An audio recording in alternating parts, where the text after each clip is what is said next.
বিদ্যাপতি দর্শন পেয়ে ভগবানের শঙ্খ চক্র গদা পদ্মধারী রূপ দর্শন পেয়ে বিদ্যাপতি উদ্ধার হয়ে গেলেন।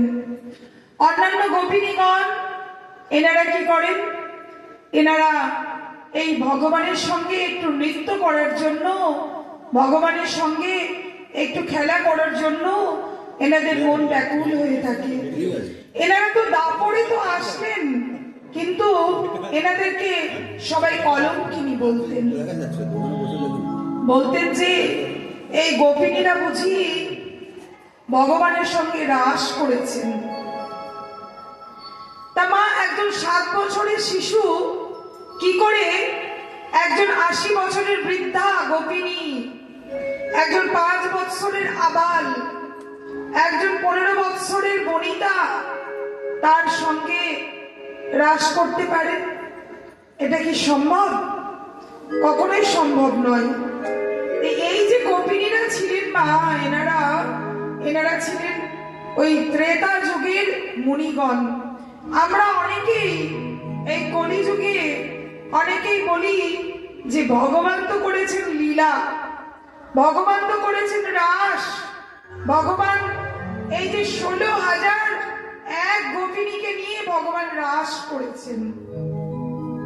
এই যে রাস যে তিনি করেছেন, রাসে ছিলেন যেমন 80 বছরের বৃদ্ধা মাতা, তেমনই ছিলেন 5 বছরের শিশু কন্যা, তেমনই ছিলেন মাঝ বয়সী এনার ভাবির মতো, কাকিমার মতো গোপিনীগণ। এনারা একটু ভগবানের সঙ্গে রাস করবেন বলে, ভগবানের হাত স্পর্শ করবেন, ভগবানের এই কোমল গাল স্পর্শ করবেন বলে এনারা কঠোর তপস্যা করতে লাগলেন, যোগ মায়া দেবীর পূজা করতে লাগলেন। যে যোগ মায়া দেবী যদি আমাদেরকে প্রসন্ন করেন, আমরা যদি তেনার থেকে ভক্তি পাই, তবে যেন প্রাণ গোবিন্দকে একটু আমরা স্পর্শ করতে পারি। তাই শুরু হলো পূর্ণিমার দিন। সেই দিনটি হচ্ছে শারদীয়া পূর্ণিমা। আর সেই শারদীয়া পূর্ণিমায় আমার প্রাণ গোবিন্দ বাঁশি বাজাচ্ছেন, প্রাণ গোবিন্দ বাঁশি বাজাচ্ছেন। আর সমস্ত গোপিনীগণ আর বাড়িতে কিন্তু আর থাকতে পারে না। এত সুন্দর সুমধুর বংশী বদন হচ্ছে, এত সুন্দর রাগ বাজাচ্ছেন যে গোপিনীগণ আর গৃহে থাকতে পারছেন না। কিছু কিছু গোপিনীগণ রাজমঞ্চে রাস করবেন বলে শৃঙ্গার করছিলেন। সেই 7 বছরের শিশু এত সুন্দর বাঁশি বাজাচ্ছেন না, গোপিনীগণ কি করছেন? শৃঙ্গার করছেন স্নান আদি করে গোবিন্দের কাছে আসবেন বলে। মন এমন বিহল হয়ে গেছে, এমন পাগলিনী হয়ে গেছেন এনারা। এই যে লক্ষ লক্ষ জনম তপস্যা করার পরেও এনারা একটু রাস মঞ্চে রাস নৃত্য করবেন বলে কি করেছেন? আখির কাজল পরেছেন পায়ে, আর এই যে পায়ের আলতা পরেছেন আখিতে। কখনো চলি ব্লাউজ চলে এসেছে কোমরে, আর লেহেঙ্গা চলে গেছে বুকের ওপরে, গলায়। এত সুন্দর সুমেল করছেন বাঁশির বদন, বংশী এত সুন্দর ভাবে বাজছে। এই গোপিনীগণ যেনারা ছিলেন ঋষি মণি ধ্যানী যোগী, এনারা কি করলেন?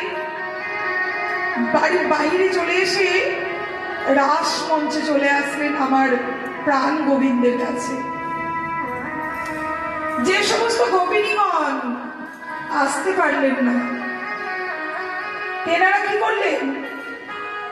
তেনাদের স্বামী, কারোর বা ভাই, কারোর বা জেঠু, কারোর বা কাকু বললেন, না তুমি এত রাত্রে ভগবানের কাছে যেতে পারবে না, তোমাকে এই গৃহে বন্ধ করে দেওয়া হলো। গৃহে যেই বন্ধ করে দেওয়া হলো, গোপিনী কি করলেন? ধ্যান যোগ করলেন। ধ্যান যোগে মা শরীর পড়ে আছে গৃহে, আর মন চলে গেছে আমার গোবিন্দের কাছে। স্বামীকে বললেন যে এই শরীর আমি এইখানেই ত্যাগ দিয়ে আমি চলে এসেছি আমার প্রাণ গোবিন্দ, আমার প্রাণনাথ, প্রাণপতি জগৎপতির কাছে।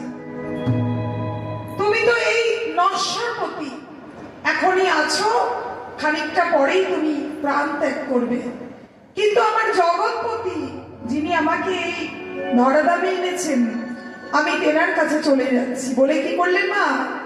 গৃহের জানালা দরজা সব বন্ধ, আর ধ্যান যোগ শুরু করলেন।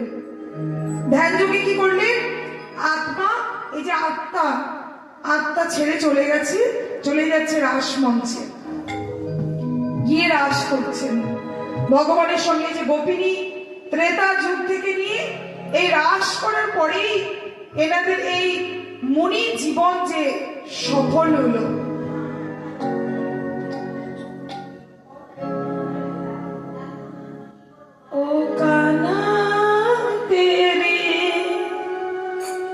बांसुरी नींद चुराए ओ कान्हा तेरी बांसुरी नींद चुराए।